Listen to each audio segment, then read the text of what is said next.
Hello and welcome back to my rewilded garden. It's now heading towards the middle of June, which ordinarily I have to say is my absolute favourite time of year.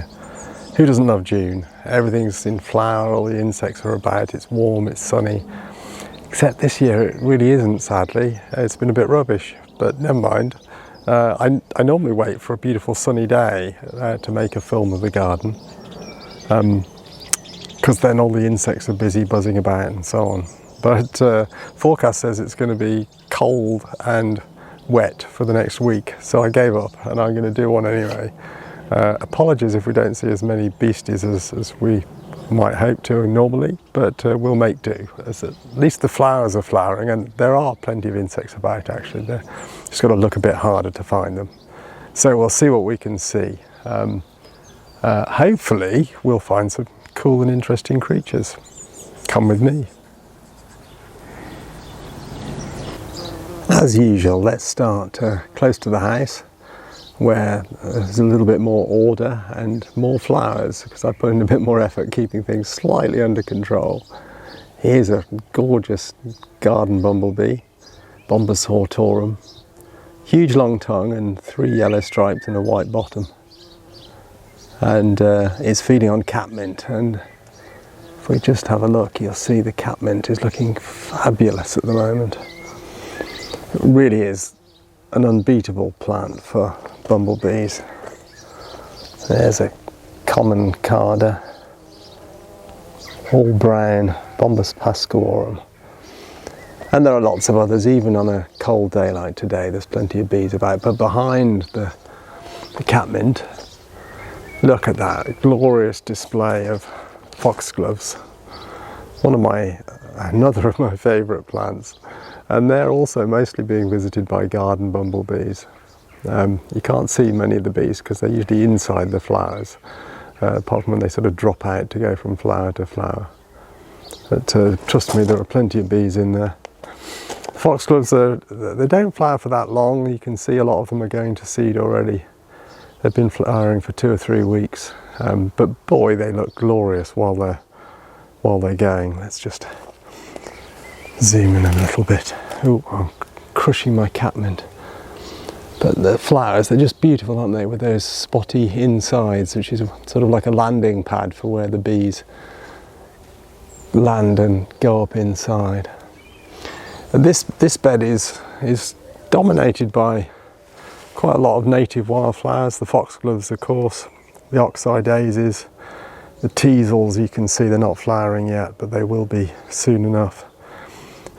Mixed up with things like the catmint, which is not a native wildflower, but it's sometimes called a near native. It's from southern Europe, which is not too far away obviously, and means that it's better to grow natives or near natives if you want to encourage wildlife, partly because they're good, they tend to be better for attracting pollinators, but also because they provide food plants for herbivorous insects, which make up the large majority, things like the caterpillars of butterflies and moths and so on.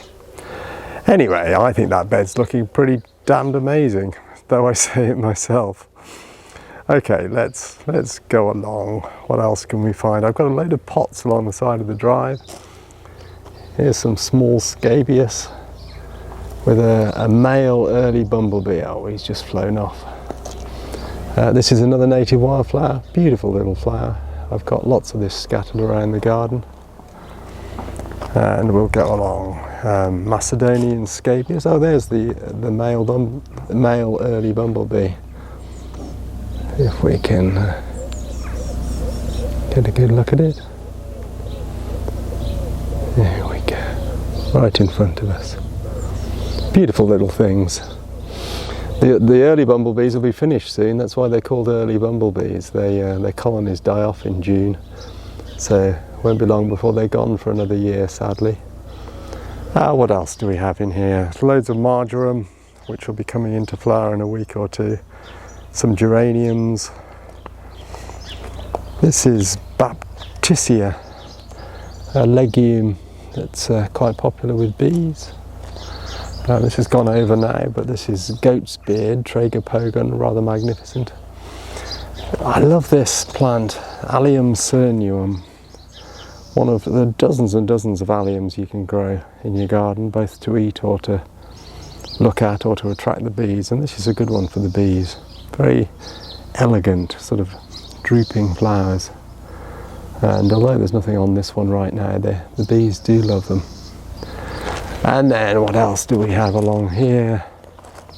This is a lovely flower, isn't it? Valerian, red valerian. Absolutely stunning. And another of my favourites. I have so many favourites. Here, look, this is magnificent. Look at the height of this. I'm looking up, and the top of it is probably 8 feet tall. This is giant scabious. Again, a great bee plant. And look at these lovely giant flowers. Absolutely magnificent. Really easy to grow as well. Highly recommended. And then we have some campanula and rather beautiful little iris. And just excuse my tripod when we go around. We've got some bird's foot trefoil, which is another beautiful native wildflower growing in a pot here. Food plant for common blue butterflies, which I occasionally get in my garden, laying their eggs on this. It's what the caterpillars eat. And the flowers themselves are really good for bumblebees, so what's not to love? Winds all round. Okay, and we'll spin around. Sorry if this makes you feel dizzy. The lupins have been looking glorious, but sadly past their best now. Nonetheless, lovely plants. And then onwards and upwards, round the house we go. This is a climbing hydrangea on the wall of the house. It's a self-clinging plant. I think it's really pretty. And there we've got a Myothropa, a Batman hoverfly. This is one of the species that lays its eggs in hoverfly lagoons. It's called the Batman hoverfly. With a bit of imagination, you can see that it's something that looks a bit like a bat, the bat symbol on its back. I don't know if you can see that. Let me see how close I can get.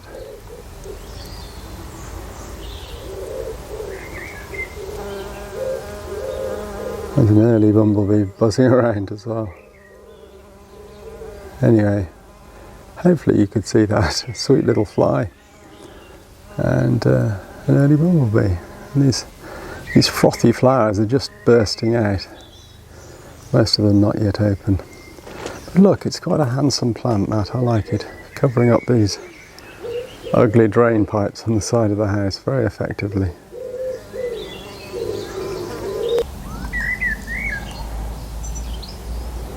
Aqualegia still flowering just about here. Anyway, so we go around the front. An old brick path that sort of wiggles its way along. And they're looking quite nice. Love these geraniums. This is one of many hardy geraniums that I have in the garden. I don't know which cultivar this is, but they're all pretty good for bees. Certainly this bumblebee looks pretty happy. Yet another male early bumblebee. And let's go along. We've got some, so this, if we just go around here, this I think is the native meadow crane's bill, one of our native geraniums, and one of my favourites. Isn't that a beautiful flower? Stunning. Anyway, so we're going to spin around again. Whoosh. And what else can we see? Oh, let me show you this bush vetch. So this box hedge is being kind of swamped by bush vetch, another native wildflower. Doesn't look stunning, I have to say, but this really is the absolute favourite with common carder bumblebees. There's one, look. Busy buzzing away. Where's she going? There she is. Anyway, you get the idea. There's another one over there, and another one beyond. So it's a climber, self-clinging climber. Has these, just like a pea, which it's related to, has these tendrils that grip on. And it scrambles around. I mean, you could say it's a pest, but I think it looks lovely. And the box hedge seems to have coped quite well, despite being swamped and despite having some box moth on it too. But nonetheless, somehow,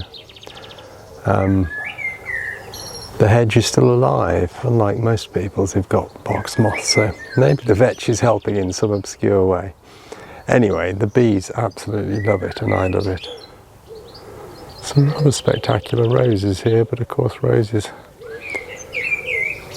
not always the best plants for bees, particularly the classic kind of hybrid teas, but this simpler species of rose, which is more or less open, not terrible for pollinators. Okay, let's head along the front of the house. Some St. John's wort here. It's a very noisy blackbird. We've got a song thrush as well singing in the background. Sorry, where were we? St. John's wort. And then more geraniums, more valerian, and a whiz around the corner. Training, oh, my dog is trying to get somebody to let her in, but unfortunately there's no one inside. These figs I'm training, haven't yet produced a fig, but they'll look lovely growing up the wall of the house. Okay, that's pretty much, we've circumnavigated the house. Where next? Let's head off this way, down one of the jungle paths.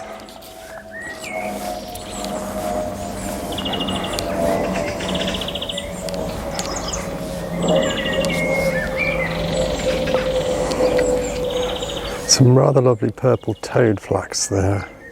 You can see it, which is a lovely one, self-seeds, and popular with bees on a warmer day than this.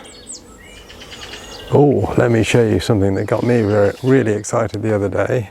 This is a mulberry tree, and for the first time I planted this mulberry tree 10 years ago, and look, finally, on my fingertip, it's a mulberry. How exciting is that? They're really delicious, one of my favourite fruits. But it's been a long haul and I've only got about 3 to show for it so far, but hey ho. Anyway, thankfully my other fruit trees have been rather more productive than that. All the apple and pear and cherry blossom, of course, is finished for the year. But the little fruits are not very obvious, but they're forming. This is an Asian pear, rather delicious.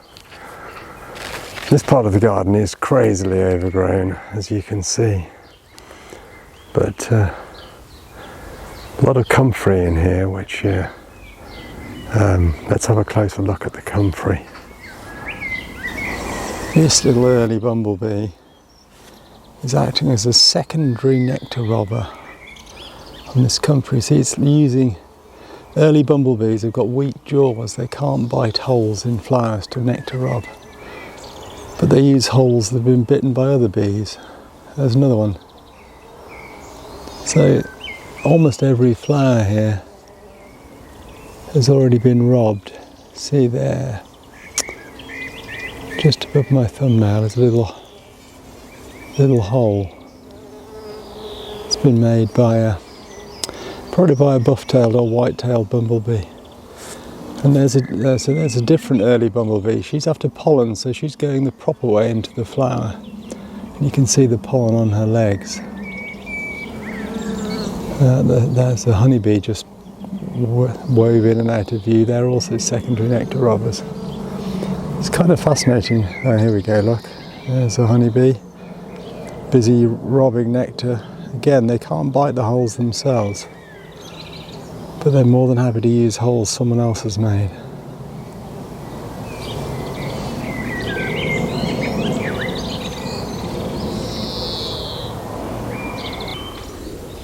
I'm lost in the jungle here. Our winding network of paths. And sometimes even I lose my sense of direction in this garden. Look here.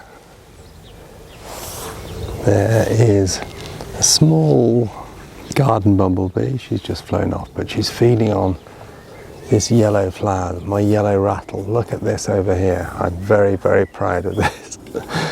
Call me sad, but the yellow rattle is really starting to take off. It's a lovely annual native wildflower, classic meadow plant, and it's a hemiparasite. It's partially parasitic, so it photosynthesizes, it's got green leaves, but it also, underground, it taps into the roots of grasses and sucks away their nutrients, like a kind of vampire plant, which doesn't sound great, but it means it suppresses the grasses. So if I'll just stand up, you can see where the yellow rattle is now well established. The grasses are really quite feeble, which creates a lot more space for other wildflowers to start to spring up. It stops the grasses from swamping everything else. So I'm hoping to spread yellow rattle right across all the meadowy parts of my garden. It's also a good plant for bees. Longer-tongued bees like it, like the garden bumblebee we just saw. Called yellow rattle because when you just go down again to have a look. So these seed pods, when they're dry in a few weeks' time, if you walk through, they rattle. The seeds rattle around inside the pod. Anyway, yes, you may not share my excitement, but I think that's a glorious and amazing sight. Long live the rattle. Tucked in here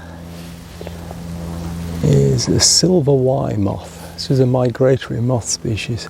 I just thought it got there. Look, they're always rather flighty. She's gone. Silver Y, yeah, migrates from the continent up to Britain, I believe. Oh, look at that.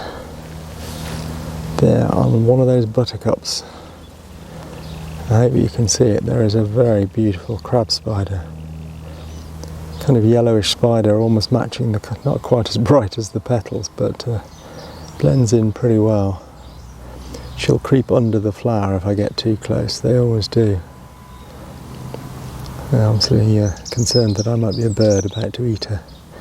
Crab spiders don't spin webs to catch prey. They're sit and wait predators that sit on flowers and often match the colour of the flowers. There's some white species that sit on oxeye daisies, and of course they wait for a small insect to come along to visit the flower, and it's lunchtime. Really cool creatures.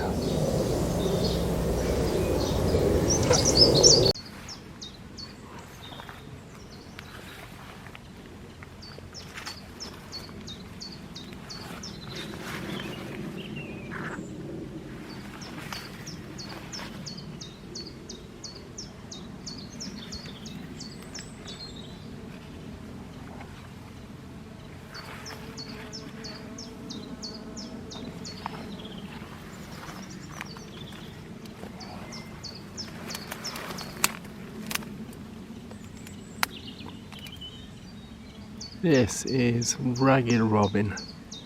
It's related to campions in the Caryophyllaceae family.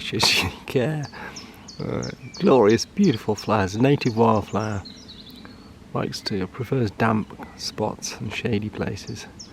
Has these amazing petals that look like they've been shredded by something, but that's how they start out life. Very pretty. If you've got somewhere shady and damp, it's ideal. Stunningly beautiful. Let's head up the way here and go and have a look at the veggies.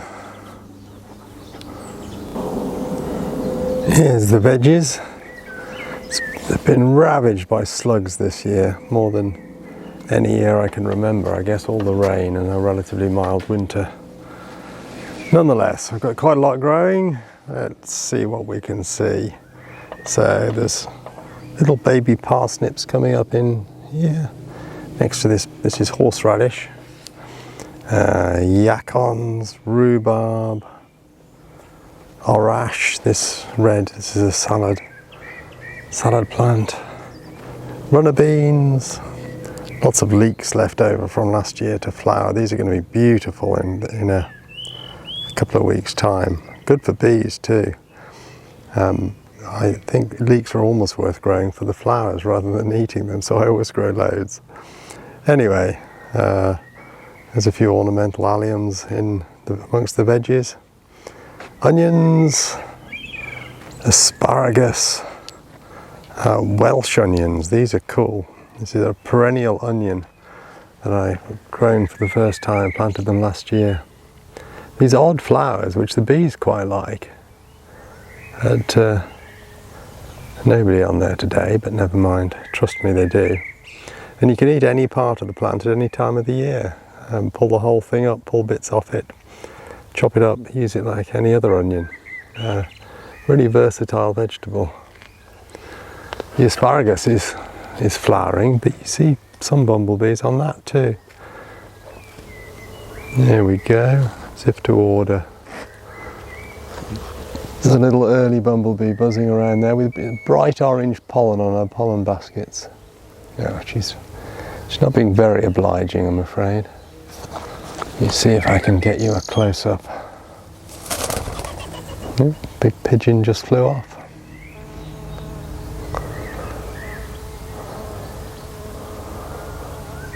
Anyway, you get the idea. I'm sure you've all seen a bumblebee before.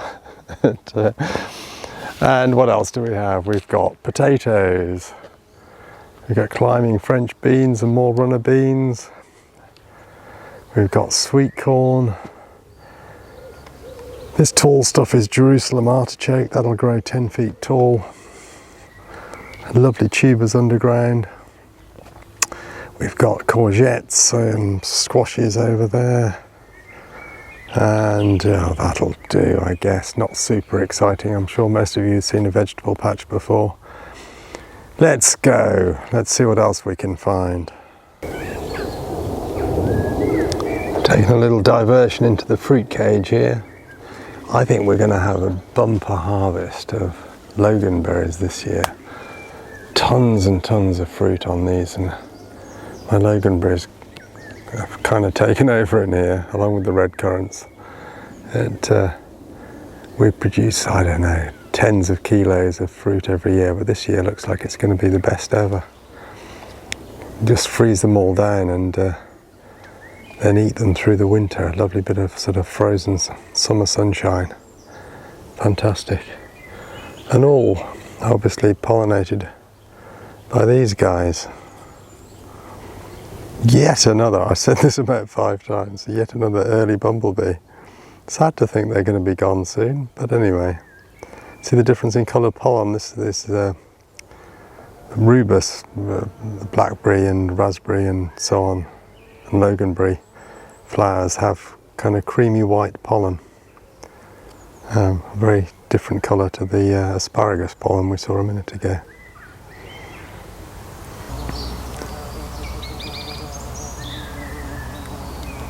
This is Sicilian honey garlic, rather fantastic allium. This is a queen wasp collecting nectar. So she'll be finding a nest somewhere nearby, hopefully. Only the queen wasps survive the winter, and they come out in the spring. So a very similar life cycle to bumblebees. Nests are founded by a queen in the spring on her own, and then she rears workers that take over, collecting the food and so on, so that she stays in the nest once she has some helpers. Off she goes, back to her nest, wherever it might be. It'll be a small sort of golf ball sized nest at this time of year, made of paper mache. They often nest in my shed, which you can see in the background over there. Good luck to her.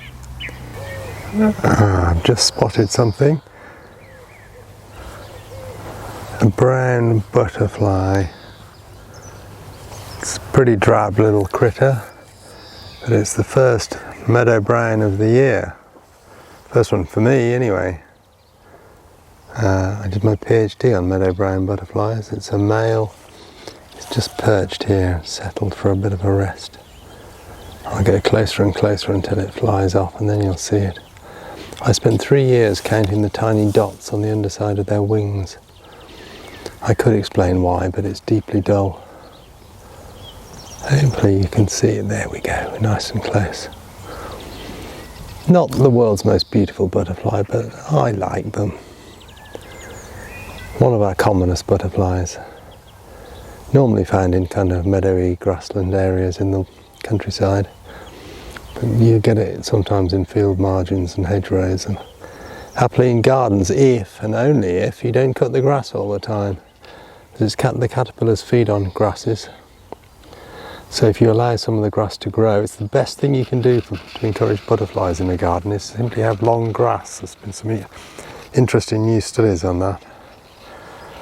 And isn't that a simple thing that we could all learn from? There are lots of butterflies whose caterpillars eat grasses of one type or another, but they won't survive in a close mown lawn. So don't mow too much, and you can see I've embraced that idea. Apart from the paths, most of the garden gets cut once a year. Okay, I can't think of too much else exciting stuff to show you that you haven't seen in previous trips. Let's have a quick look, see what's happening in the greenhouse.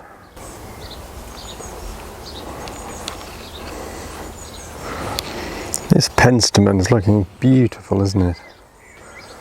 It's a sort of North American foxglove, if you like. And I was given this plant a couple of years ago, and it's just thriving.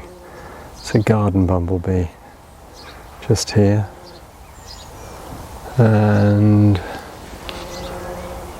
another one over there. It's almost luminous, this colour. I think it's absolutely stunning. Anyway, I was heading into the greenhouse, getting distracted as always. What's happening? Strawberries have finished, more or less. Tomatoes are shooting up though. And we've got peas, got lots of salads, lettuces and rocket. My fig over there has yet to produce a fig, but I'm waiting. One day they're going to be amazing.